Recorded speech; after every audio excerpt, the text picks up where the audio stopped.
Hi, my name is Nick. I'm with USI Technologies, and I want to thank you for purchasing a SmartStep Actuator. Today we will be discussing how to do your initial calibration of the unit.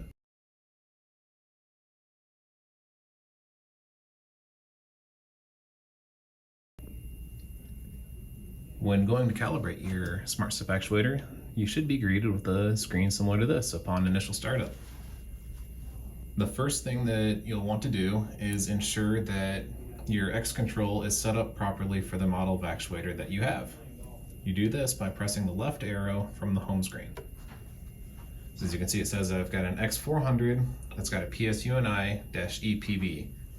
What you want to do is make sure that that matches the label found on the label either here on the motor, here on the outside of the casting, or on newer models, it'll be either on this inner wall of the casting here or the outer wall of the casting there.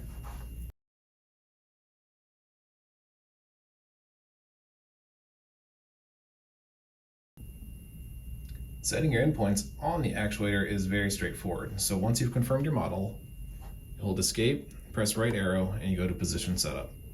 Once you're on position setup, then all you have to do to set your endpoint is select the endpoint you're going to set. I usually start with close. It starts flashing once you press the button. So you can tell that you are setting the endpoint for the closed position. And then you'll hold your button down until you get to your known endpoint. If you get a little close, you can tap it lightly to move it in small increments. But once you're there, hit enter, and now your endpoint is set for the closed position. To set the endpoint for the open position, you do the exact same thing. Press open, open is flashing, and hold down open to get to the point where you need to go. Now, as you can tell, this number in the middle is getting larger. That's because the span between your endpoint that you set for the closed is getting larger as you move the open position away. So right now I've got it set at almost a 90-degree span, in which case you hit enter, and now both our open and closed endpoints are set. Now, if your valve is already in a known closed position, what you could do instead is you hit close, your actuator is already where you want it to be, then hit enter. And then if you know that you have an exact 90-degree range, you set your open endpoint, press auto, and it will automatically add 90 degrees to the endpoint that you just set.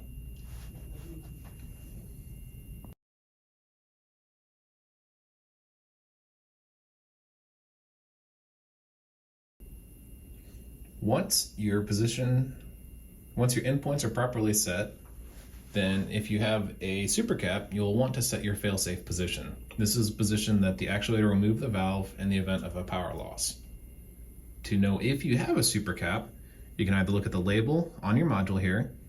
If that module part number ends with -EPB, then you know that you have a supercap.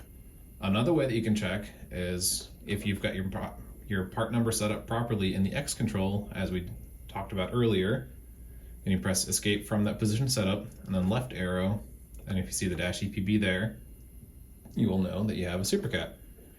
Some other telltale signs are if you see this 100% charge there, you'll know that one, you have a supercap, two, it's communicating properly.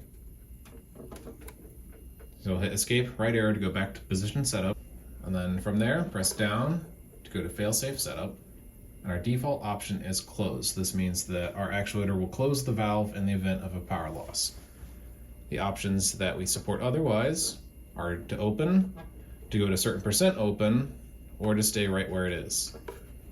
And you set these by pressing enter, it'll start to blink, and then the down arrow to cycle through. Now if you're using percent open, then when you get to the screen, you'll press the right arrow, and then use your up and down arrows again. And once you're on the option you like, enter, and it's properly set.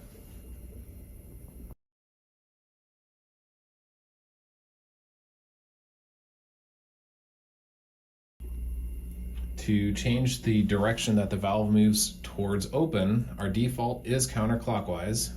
If your open position is in the clockwise direction, then if you press up from failsafe, on this screen, we either have rotate clockwise or rotate counterclockwise.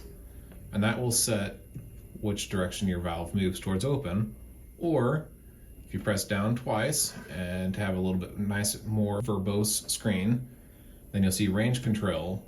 And on range control, our open direction is clockwise. If you need to change that, press enter, go back and forth.